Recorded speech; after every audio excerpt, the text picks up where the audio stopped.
নমস্কার, আপনারা দেখছেন এখন দাসপুর বার্তা। বাল্য বিবাহ, শিশু পাচার, পক্সো আইনাদি সচেতনতা শিবির বীরসিংহ ভগবতী বিদ্যালয়ে।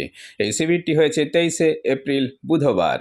এদিন ঘাটাল মহকুমা আইনি পরিষেবা সমিতির পক্ষে অধিকার মিত্র সুব্রত অধিকারীর পরিচালনায় বীরসিংহ ভগবতী বিদ্যালয়ের সভাকক্ষে ভারপ্রাপ্ত শিক্ষক শক্তিপদ বেরার সঞ্চালনায় এই আইনি সচেতনতা শিবিরে মুখ্য বক্তা ছিলেন পশ্চিম মেদিনীপুর জেলা আইনি পরিষেবা সমিতির সচিব, মেদিনীপুর জজ কোর্টের সিভিল জজ শাহিদ পারভেজ।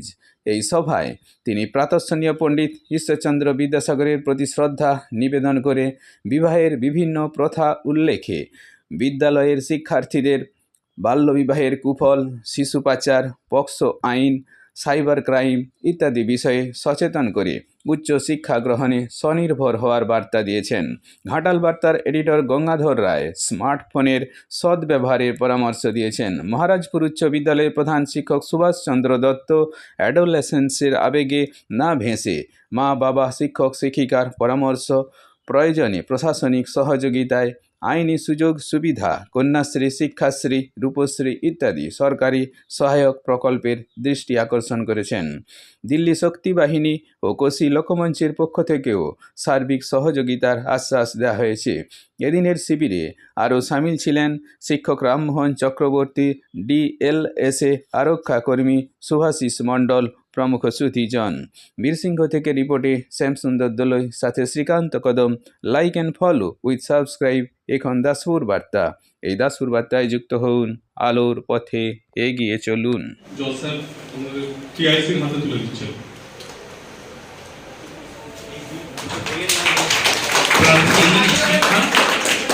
দ্বিতীয় বইটা হলো শুধু মহিলাদের অধিকার ও সুরক্ষা। এই দুটো বই আমি আমাদের অফিসের তরফে নিজাম সাহেবকে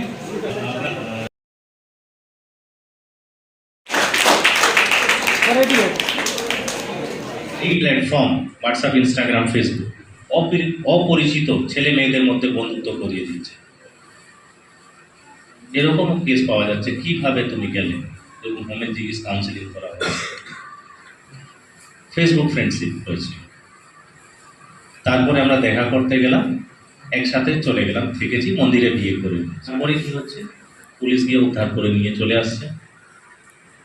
ছেলের মা বাবা যা অভিভাবক ছিলেন তাদের বিরুদ্ধে পক্সো আইন 2012 সালের অন্তর্গত মামলা রুজু হয়ে যাচ্ছে। সেখানে আবার সেই মেয়ে যাকে বিয়ে করেছে তার শ্বশুরবাড়ি কাউকেই জামিন পাওয়া যাচ্ছে না, অনেক দীর্ঘদিন সংশোধনাগারে থাকতে হচ্ছে।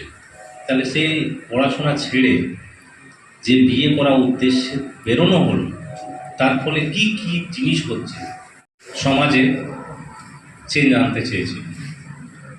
আইন কোথা থেকে শুরু হয়? আজ থেকে 96 বছর আগে 1929 সালে একটা আইন আসে, চাইল্ড ম্যারেজ রেস্ট্রেন্ট অ্যাক্ট 1929। আজ থেকে 96 বছর আগে বাল্য বিবাহ নিষেধ আইন 1929। এখানে মেয়েদের বিয়ে করার বয়স ছিল 14 বছর, ছেলেদের 18 বছর। এখন মেয়েদের বিয়ে করার বয়স কত বলুন, কেউ জোরে বলুন। ছেলেদের 21, তখন ছিল মেয়েদের 14, ছেলেদের 18।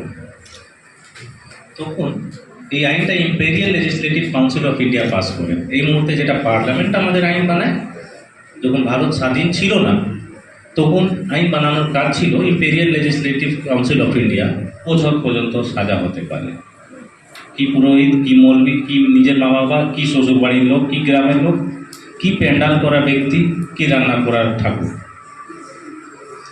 ওনারা যদি জানেন যে এই কাজ করতে গিয়ে 1 লাখ টাকা পর্যন্ত জরিমানা হবে, 2 বছর পর্যন্ত সাজা, আর সেই মেয়ে পড়াশোনা শেষ হয়ে যাচ্ছে, সেই মেয়ে একটা হাসপাতালে বেডে বাচ্চাকে জন্ম দিতে গিয়ে মারাও যেতে পারে, তাকে চিনে নাও চিনতে পারে, সেই খবরটা এটাতে দিলে আমাদের অফিসের মাধ্যমে district child protection officer, CWC chairperson, আমি ওয়ান স্টপ সেন্টার, সমস্ত মেশিনারি আমাদের জেলায় অ্যাক্টিভেট হয়ে যাবে।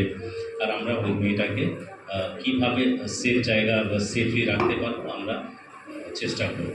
আজ থেকে প্রায় 175 বছর আগে এই বাল্য বিবাহ নিয়ে বলে গেছে যে কী রকম এটা একটা এভিল, সমাজের একটা অভিশাপ। ওনার কাজ দেখে আমাদের মহাত্মা গান্ধী ইন্সপিরেশন পেয়েছিলেন, B.R. আম্বেদকর ইন্সপিরেশন পেয়েছিলেন। কিন্তু আজকে দুঃখের সাথে এটা অস্বীকার করার জায়গা নেই যে বাল্যবিবাহ এই জায়গাতে চলছে বা হচ্ছে। সরকারের অনেক উদ্যোগ রয়েছে বাল্যবিবাহ কমানোর জন্য। আপনি প্রেগনেন্সি বলছেন, এই রেটগুলোও রয়েছে।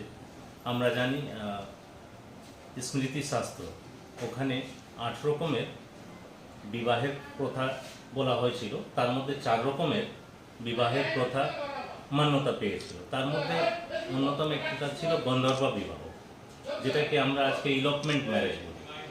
সেই সময় যদি আমরা দেখি শাস্ত্রে গন্ধর্ব বিবাহকে অ্যাপ্রুভ করেছিল। এখানে প্যারেন্টদের, মা বাবাদের বা অভিভাবকদের কোনো কনসেন্ট লাগতো না। নিজের দুই ব্যক্তি, ছেলে আর মেয়ে, নিজের পছন্দ মতন বিয়ে করে নিত অন্য জায়গায় গিয়ে। সেটাই এখন পরিণত হয়েছে ইলপমেন্ট কেসগুলো, যেখানে নিজের পছন্দতে ছেলে মেয়েরা নিজেকে পছন্দ করছে এবং চলে যাচ্ছে। এই জিনিসটা আজ থেকে 175 বছর আগে ঈশ্বরচন্দ্র বিদ্যাসাগরও বলেছিলেন যে শাস্ত্রতে এই লেখা আছে এইরকম বিবাহে, কিন্তু এরকম করলে তাদের শারীরিক এবং মানসিক বিকাশ হচ্ছে না। সেই জিনিসটাই আজকে হচ্ছে, যে ইলপমেন্ট কেসগুলো হচ্ছে। মেয়েরা, বাবা মা যখন মিসিং কমপ্লেন করছেন, তখন পুলিশ তদন্ত করে মেয়েকে বা ছেলেকে উদ্ধার করে নিয়ে আসছে। ফলে ওনাদেরকে মেয়েদের হোমে রাখা হচ্ছে। তারপরে সোশ্যাল ইনভেস্টিগেশন রিপোর্ট আসছে, একটা কেস জন্মাচ্ছে, গোপন জবানবন্দি লেখা হচ্ছে, সোশ্যাল ইনভেস্টিগেশন রিপোর্ট আস্তে আস্তে 15 দিন লেগে যাচ্ছে।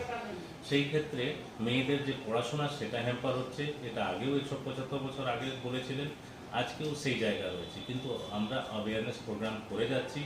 সরকারের যে পরিকল্পনাগুলো রয়েছে, যেমন কন্যাশ্রী স্কিম রয়েছে, যে কারোর কোনো অসুবিধা হচ্ছে, ফিনান্সিয়াল পভার্টি দিক থেকে পড়াশোনা করতে পারছেন না, কন্যাশ্রী স্কিম রয়েছে, কন্যাশ্রী 1, কন্যাশ্রী 2 রয়েছে।